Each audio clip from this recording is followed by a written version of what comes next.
So I've been given this great, actually this is fun for me, to talk about resilience and recognizing healing narratives. For me, this is something I'm doing all the time. You can look me up in StoryAID on LinkedIn, all sorts of things. And at the end of the session, I'll give you some more details about me. So let's kind of crack on in terms of what we're doing. So this is a little bit about me. I don't really make a distinction between the work that I do and my purpose. My purpose is to create safe spaces for stories to flow.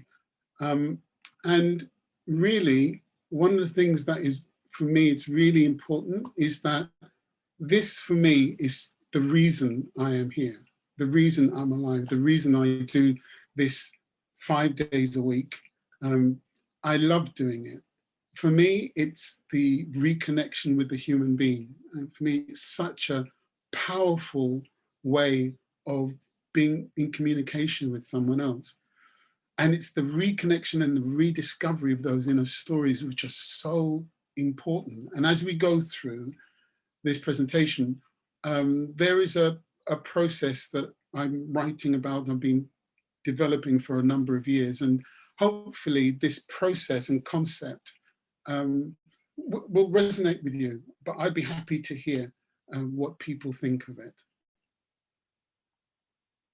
Okay, so really for me, one, to acknowledge that when we are here, we're in healing space, and it's for us to look after each other. And really to remember that those people that got me here, it's not just me, it's not just my parents, it's not just those people before us, but it's a range of people that have helped me to be the person that I am. And so it's really important, this is part of my own culture, is to ask for someone to give me permission to speak. And that will be an elder. So an elder to give me permission to speak. All you have to do is put your finger up or just say yes. Thank you. Those things are really important. And really one of the things that's important for me here is that I remember those people who have become ancestors, but they have ensured that I have been able to deal with my purpose, and they guided me. So if we could just take a few seconds just to remember these people.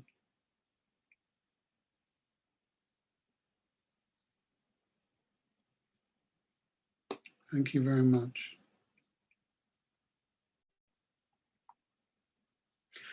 Okay, these are just to say I am a storyteller. And for those of you who don't think so, these are some of the books that I've written. Virtue and the Bow, that was a fairly long book some time ago. There is Egypt, Sunset in Egypt. This is a joint poetry book, one of the very first poetry books I've done behind the scenes. And I'm about to release another one. This is September. These are some of the stories that, storybooks that have been created. I'm actually going to tell one of these stories at the end. So these are one or two, these are another two. We've got a few more on the back burner here. And so it's just a question. I work with this artist called Ken McCallum, who is amazing and really creates the book. So this is my company. My company is StoryAID, and you'll be able to find that anywhere.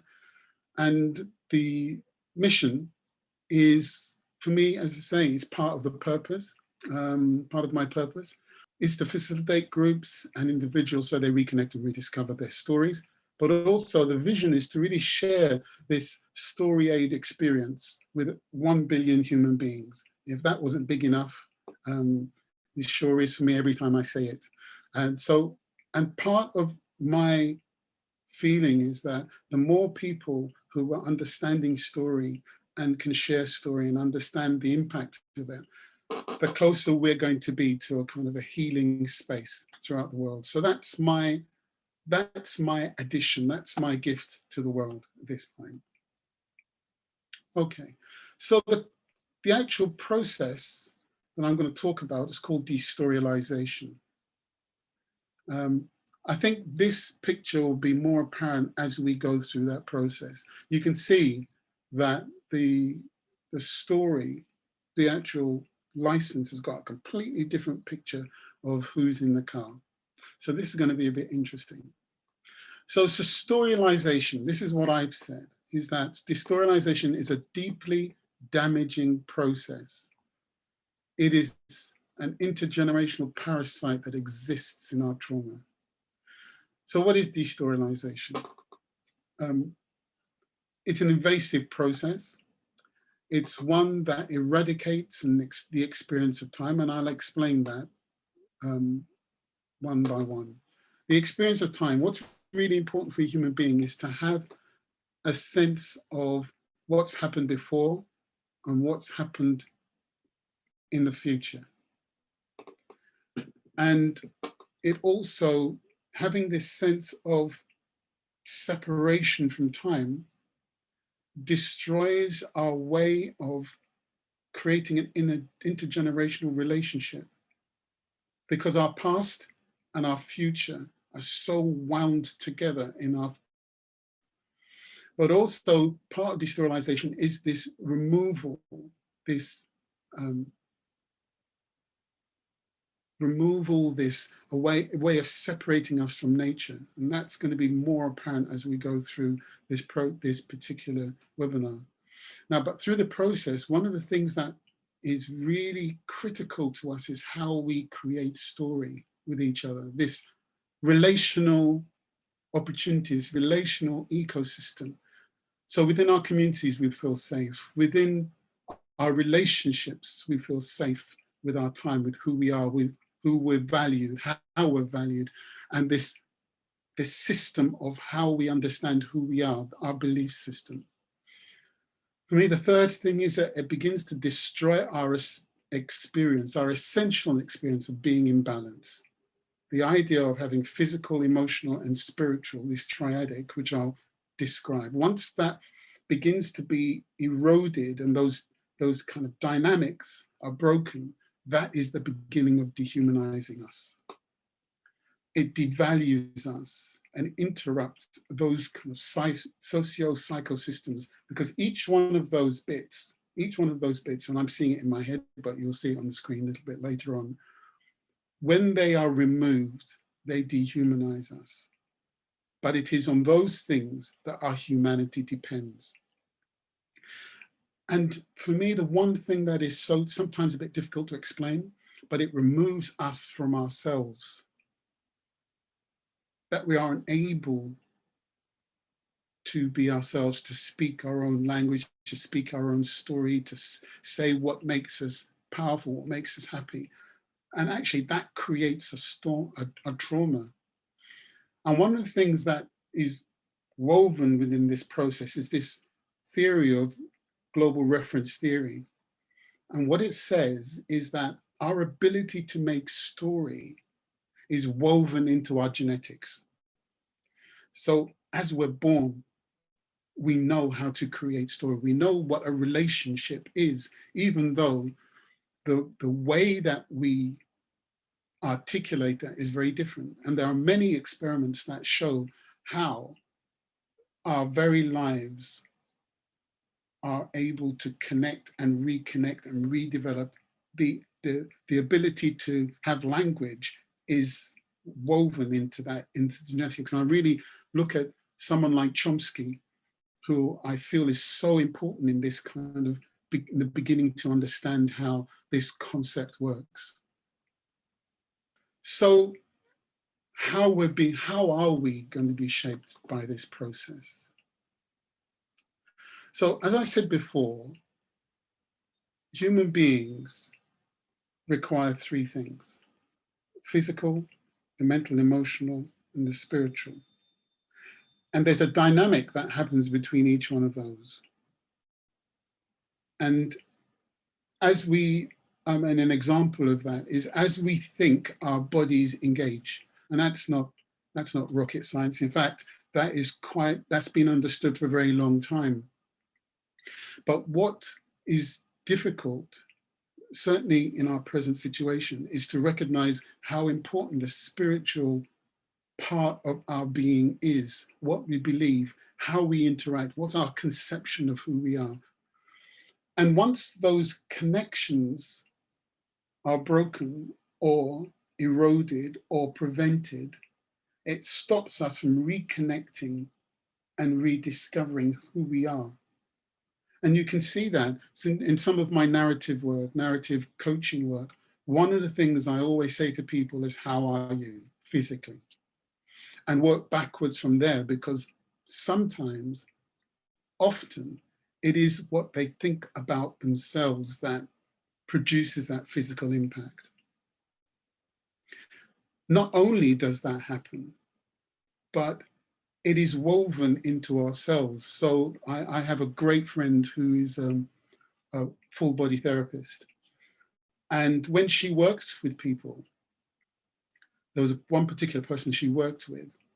And as she was working and massaging this person's body seemed to smell. And what it was anesthetic, which was woven into that into that person at pregnancy. And that would have been 10 or 12 years prior. That the trauma of that pregnancy was still alive within the body. And really, if you think about how we as human beings, if we are not in balance, if we are not able to say what we need to say, if we're not able to be, to have a kind of fairly warm and healing space where we can, our emotions and our physical being can be in balance, then that trauma stays within the body. And there are many experiments, many papers that talk about the Holocaust, and that the impact of the Holocaust has been seen in the generations, not just one, but 2 or 3 generations. So the way that they said that was something called methylation, where you have the genes, in a way, uses that to record the trauma. So because of starvation during the Holocaust for the Israelis, what happened was that was written into the genetics, and the young people actually have the same gene that happens as a result of starvation. So that, for me, that's just one of a number of papers that show an intergenerational trauma that's not just about behavior or about our mental health, but actually how we come to this world with that trauma. And if we're not dealing with that impact through this process, through a process of healing, then what we're doing is simply passing that on. And it's not, as I said before, it's not just one generation, but 2 or 3. So as we said, how does that, and that's destorialization, DESN, how does that affect us? Now, as I've said, what it does, it breaks the link. It replaces that link. And so what is happening is that those people, we're not able to speak to each other, where our bodies, our minds, what we believe aren't able to interact. We aren't able to go through to transition. We are not able to go through transition. And I say transition rather than change, because change is very difficult for human beings. Change is about an immediate movement from one state to another, whereas transition, as you can see through nature, is about how we understand our environment. How do we cope with that environment? How do we interact with that environment? How do we become? So an example of that is the hunter-gatherers from the Khoisan in South Africa. They were, for 80,000 years, hunter-gatherers. They made peace with their environment. They didn't destroy their environment. They were part of it. So they took what was available during the seasons. They took what was available in order to feed their communities. Within 80 years to 100 years, the Dutch moved into that land, and within 80 years created such an impact that hunter-gathering could not take place anymore. And those people were moved into reservations, and the government had to give them money in order for them to survive. So their way of life that had existed for 80,000 years disappeared within 100 years. And that's exactly the same as the Inuits. That's from the impact from Norway. That's exactly the same in the Americas for the first natives. It's exactly the same in Canada, where once you break those links, the relationship with each other, themselves, their environment, their spiritual understanding is destroyed. And what we're seeing right in front of us, within 80 years, they dehumanized a whole nation. And one of the impacts of destorialization is that you replace that link with your own link. You replace that. And so you have people who depended on a whole range of knowledge and understanding are now having to import those things which actually don't give them the real connection between their land, between themselves, and between their community. So as I said, that is the feeling of dehumanization. But sometimes it goes on for such a period of time that what it does is that people get used to it. And it's one thing that is a positive and negative in a human being, is that we live with trauma and we make that trauma normal. So those people who've lived through COVID have been traumatized, because as human beings, we need a collective space in which to thrive. And once you remove that collective space, our bodies go through trauma. Some of the work that I did during the lockdown was actually helping people to reconnect with their stories. People were losing sleep, people couldn't eat. The process of getting up and going to work, because that was broken. People are using their kitchens, their work has taken over their private space. So all sorts of things were damaged in that process or eroded in that process. And people had to live with that trauma. People are still living with that trauma. And that's not just, that was me at one point. And one of the major impacts for me was actually someone driving me for 10 miles away from my house, and I felt nauseous. What I'd realized was actually, because I'd not moved from my house or gone within 500 yards from my house, my body had not been had dealt with and used the trauma as a normal way of living over a period of 3 months. So I've experienced that, and that was only for 14, 15 months. This has been experienced for people all over the world. And we now know how difficult lockdowns can be. I'm not here to say whether it was wrong or right, but I'm here to say that trauma is part of that impact for people. So what I'll do through here is go through this process of intergenerational trauma. So what I will do is go through this as comprehensively as possible. What we have here is the destruction of a story. So you can say at the very beginning that you're actually having the connection, the realization, the environment, the ecology is all in balance.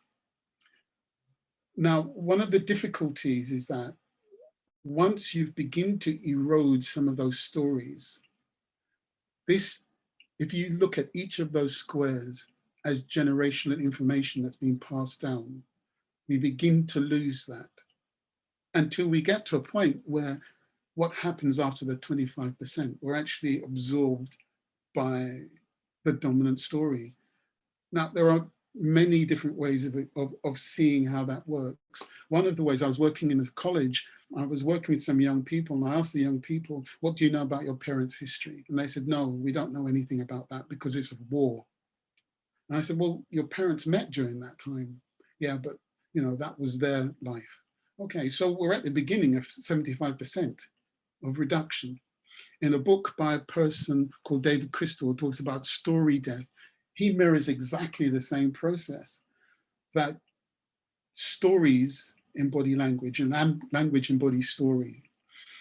And young people who are living in communities where the language is intricately connected with stories and wisdom, etc., because they can't get the finances within what they're doing, what they do is move out, and they know that another language gives them access to resources. And after a period of time, the language dies, or the language only gets connected to particular things. And what we have now is, there is, I think the estimate is 6 languages die every month because of the impact of what's going on. And I was in a class relearning language, relearning Tree, which is a Ghanaian language. And people who were in that class, the majority were actually people that came from Ghana who were in this country but couldn't speak their language. Now that's not unusual. That's not unusual for people all over the world. But it is something that both David Crystal, etc., a man called Hubert Devonshire, talks about the impact of what happens to us. Not only we lose our language, you lose a connection, we lose what that language means to us. And I don't need, this is not the space to talk about the impact of different languages, but once that happens, we are destorialized. And we have absorbed or assimilated something else. Now, what's the impact? What do we need to do? Well, there's this idea of stories of resistance. And it is a conscious way of acknowledging what has gone before. It is conscious. And when I say conscious, I talk about some of my experiences, that as I found out about my family, I found out things about my own language. I found out that Patois, which is a Jamaican language, has an African grammar structure, which is reflected in Igbo and reflected in Tree. So the language is so connected to what has gone before, but I didn't know that. And the more I understood about my family, the more I understood about my stories, the more I understood about my great-great-grandfather, the more I felt whole. The more I felt more human, the more I felt as though I had a right to be alive. The more I understood my own body's cooking, all these sorts of things are so integral to who I am. But I got used to a completely different story. And the more I understood that, it's not easy, but actually what you begin to do is to re-storyalize. You begin to resist the change. You begin to see what stories are available and what stories you are living. And that is so critical. It's not just about the idea of race. It's not just about the idea of gender, but actually what happens is that the destorialization process affects people, but it also affects the people that are involved in delivering that process. So we're all damaged at that same time. We're all damaged by the stories that we hear that we have no way of challenging. And it is those challenging times that are really critical. It's truly important. So again, this is what humans require. This is what we need to do in terms of developing our stories. We have to develop these relationships from each one of ourselves. We have to do that, because if we're not doing it, if we're not consciously doing it as a community, as individuals, if we're not doing that, then what will happen is we will live with that trauma. And it is that resistance that inherently becomes our resilience. And it is that resilience that becomes our healing. Okay, so I did say, before I get to that, is that I'm going to give you a story, a very quick story. And the story goes, there was a farmer, and the farmer had spent all his life working, and his wife had saved up over that period of time, and it was his birthday, and she gave him a box, and he looked at that box and thought, wow, what is this? He opened it up and it was a Rolex, a farmer and a Rolex, and it was diamond encrusted, and he was so happy that he gave his wife a big kiss, a big hug, and he put it on immediately.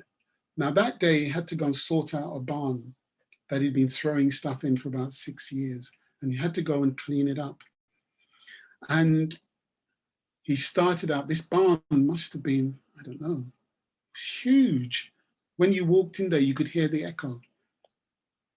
And he started at midday and he worked until 4:30 that afternoon just to clear it up.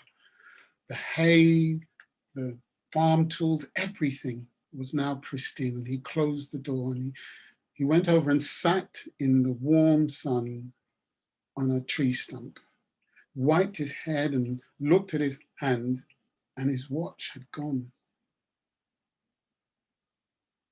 And he said, oh my gosh, I can't go home.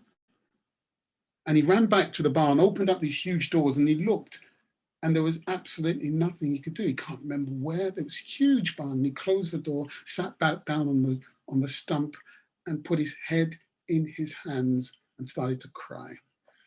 And in the distance, he heard these group of young people, these children playing, and he thought, well, maybe they can help. They've got these great eyes, they can go anywhere, maybe they can help me. So he went over them and he said to them, please, can you help me find my watch? It's my birthday and I can't go home without that.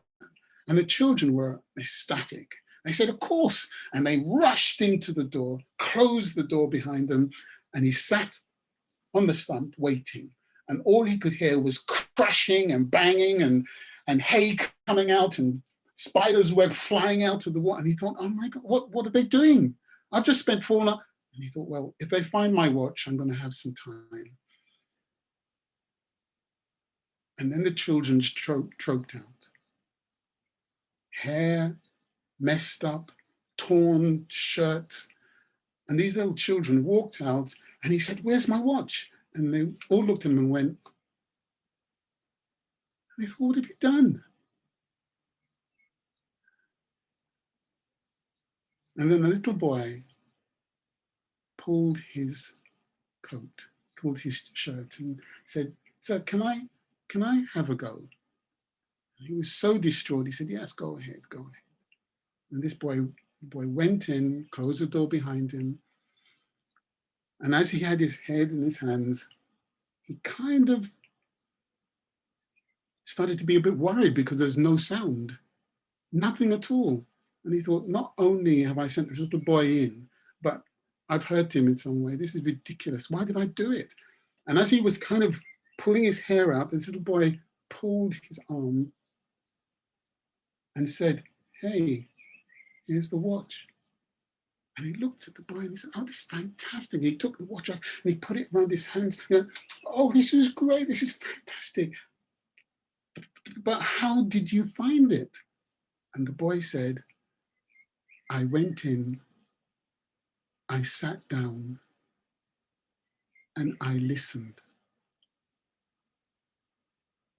Thank you very much. Okay, so I was going to say stay blessed and stay safe.